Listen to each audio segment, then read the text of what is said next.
आजकल TV, news channel, WhatsApp सब जगह पे हम एचएमपीवी के बारे में सुन रहे हैं या पढ़ रहे हैं। तो आज के वीडियो में हम जानेंगे कि ये एचएमपीवी क्या है। हेलो पेरेंट्स, मेरा नाम है डॉक्टर शौकत पंजवानी और मैं ओलिव मल्टी स्पेशलिटी हॉस्पिटल में एज अ कंसल्टेंट पीडियाट्रिशियन और नियोनेटोलॉजिस्ट काम करता हूँ। एचएमपीवी क्या है? एचएमपीवी का पूरा नाम ह्यूमन मेटान्यूमोवायरस है। यह एक वायरस से फैलने वाली बीमारी है। क्या एचएमपीवी कोई नया वायरस है? जी नहीं। कोविड-19 जैसे चाइना में से नया वायरस आया था, वैसे एचएमपीवी कोई नया वायरस नहीं है। ये काफ़ी सालों से एनवायरनमेंट में है और एचएमपीवी का सबसे पहला केस हमने नीदरलैंड 2001 में पाया गया था। एचएमपीवी वायरस कैसे फैलता है?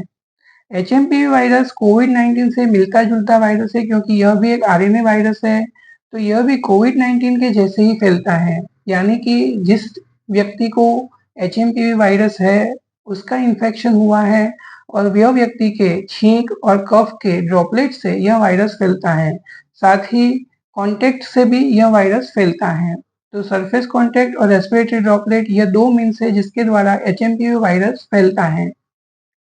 यह वायरस किसको संक्रमित करता है या इसकी ज़्यादा असर किसको होती है?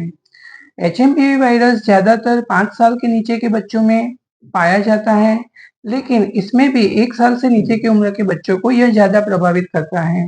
साथ ही 65 साल या उसके ऊपर की उम्र वाले लोगों को भी एचएमपीवी का वायरस का इन्फेक्शन होने का खतरा ज़्यादा रहता है।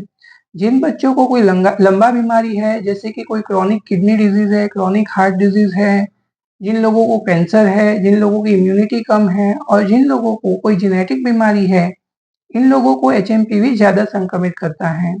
एचएमपीवी के लक्षण क्या हैं?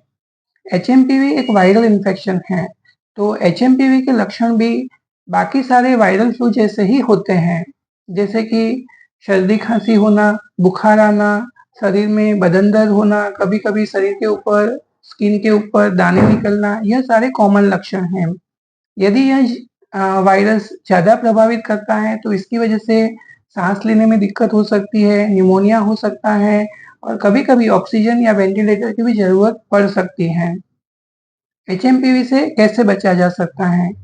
फिलहाल एचएमपीवी से बचने के लिए हमें प्रिवेंटिव मेजर्स ही लेने की ज़रूरत है। जैसे कोविड-19 के इन्फेक्शन में हमने किया था, वैसे ही वही सारी चीज़ों का हमको ध्यान रखना है। जब भी सर्दी, खाँसी, बुखार हो रहा है तो डॉक्टर की सलाह लेनी है। दिन में 4-5 बार साबुन से बार-बार हाथ धोने हैं, मास्क का इस्तेमाल करना है, भीड़-भाड़ वाली जगह पे नहीं जाना है, छोटे बच्चों को हो सके वहाँ तक क्राउडेड स्पेसेस में नहीं लेके जाना है और छोटे बच्चों को हेल्दी फ्रूट्स और वेजिटेबल ज़्यादा खिलाना है। एचएमपीवी का कोई इलाज है? फिलहाल एचएमपीवी के लिए कोई वैक्सीन या एंटीवायरल ड्रग अवेलेबल नहीं है, लेकिन उसमें सिम्प्टोमेटिक ट्रीटमेंट ही दी जाती है।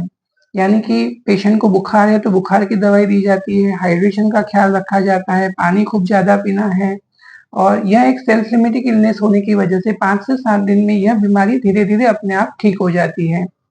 क्या एचएमपीवी से डरने की ज़रूरत है?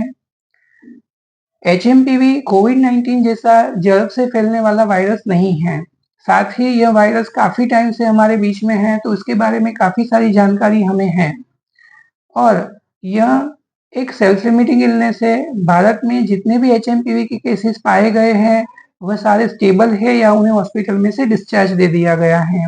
तो फिलहाल एचएमपीवी से डरने की ज़रूरत नहीं है, लेकिन हाँ, हमें सतर्क रहने की ज़रूरत है और मैंने जैसे बताया यह प्रिवेंटिव मेजर्स का ध्यान रखेंगे तो यह वायरस से ज़्यादा डरने की ज़रूरत नहीं है।